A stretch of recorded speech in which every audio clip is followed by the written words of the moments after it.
Magandang hapon sa inyo. Ako nga pala si Ralph Julius Biobosa, mag-aaral mula sa Pateros Technological College. Ang kinuha kong kurso ay Certificate in Computer Science. So ngayon tuturuan ko kayo kung paano maglagay ng Windows XP sa Windows 11 Pro gamit ang VMware. So ano pa inaantay natin? Simulan na natin to. So ito, mag-uumpisa na tayo.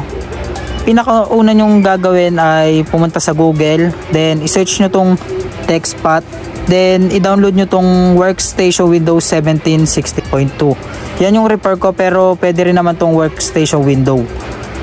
So pagtapos nyo siya i-download, so ganun nga, nakapag-download na, meron na ako nyan.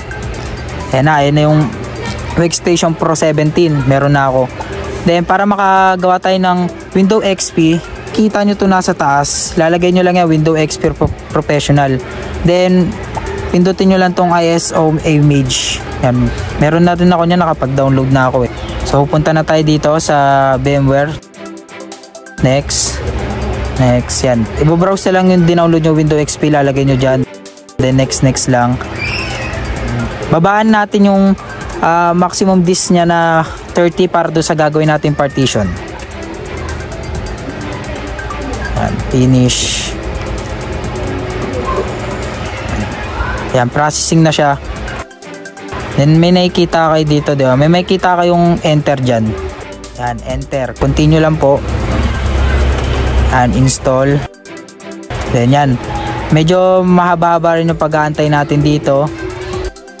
2 hours later. Ayun, sobrang tagal ng pag-aantay natin. Yan, nag-processing na yan na. Nakikita nyo na, Windows XP na siya. Antay lang natin kasi isi-set up pa natin yan. Stalling lang, medyo matagal din yung pag-aantay dito. Tsaga-tsaga lang.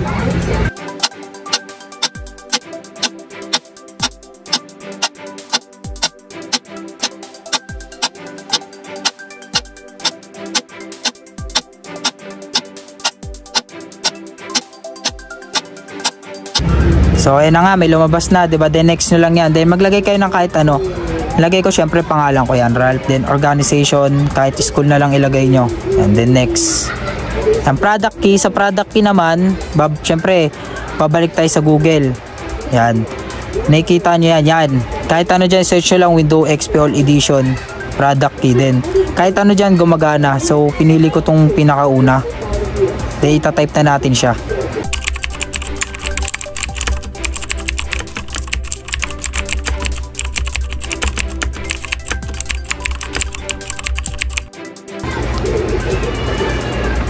So ayan, 'di ba? Okay na. May administration password. Nakadepende sa inyo kung lalagyan niyo siya ng password o hindi. Pero sa akin, hindi na. And then next, yan, matagal na naman installing network. So yun, tapos na yung pagka-installing network. Kala ko matagal, mabilis lang pala. Then next, yan, work, wala. Next, yan, copying files. Di ko alam kung matagal ba to o mabilis Pero tingnan natin. Alam ko mabilis lang yan. Malakas na wifi natin ay, matagal-tagal din pala siya. So mag-aantay pa pala tayo nyan.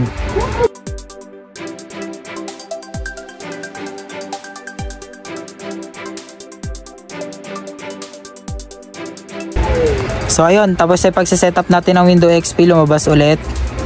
And please wait.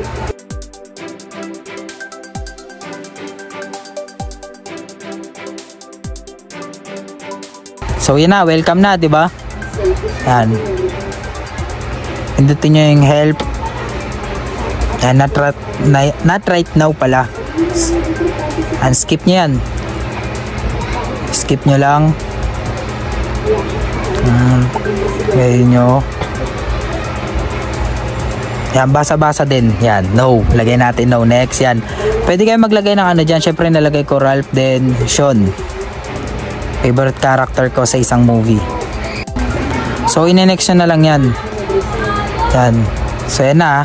Nakikita nyo na yung pindutin nyo na yan. So antay na lang ulit. So ayun na nga, pagka-pindot natin ng pangalan ko, yan na yung Windows XP. Yan. So nakikita nyo na, diba, Windows XP. So gagawin na natin yung partition.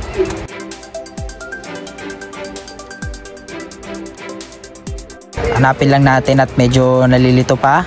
Yan. So hanapin lang natin. Yan, yun, right click nyo lang, then explore, then local disk, my computer. Yan, nakikita nyo na ba sa my computer, local disk C. So lalagyan natin siya ng partition dito na local disk E. So gawin na natin yan. So need nyo i-shutdown yung Windows XP na ginawa natin. So antay, then balik dun sa VMware.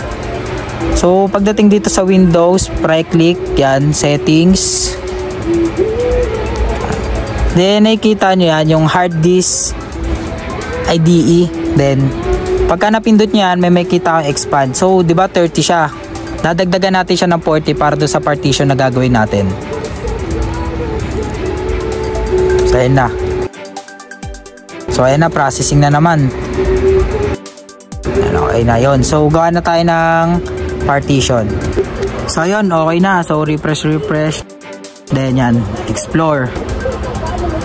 And then may computer. Lalagyan na natin siya ng partition.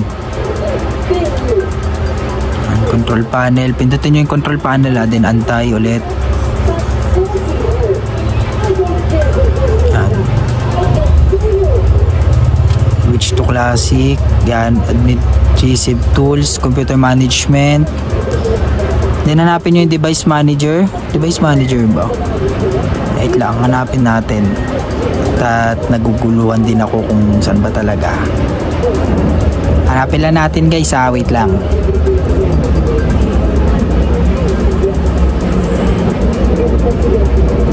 Hanapin lang natin.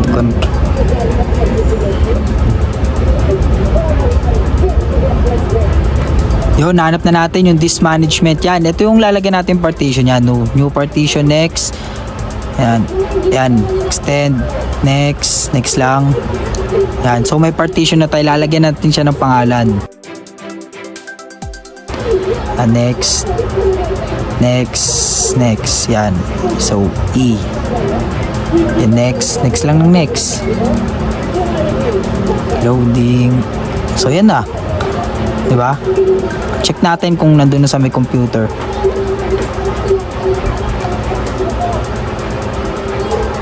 Yan, may computer. Yan na. So ayan na yung local disk na ay yung partition na ginawa natin. Yan na yun. So yan. So thank you sa panonood. Sana may natutunan kayo kahit medyo beginner. So thank you. Click the notification bell, then subscribe. Thank you.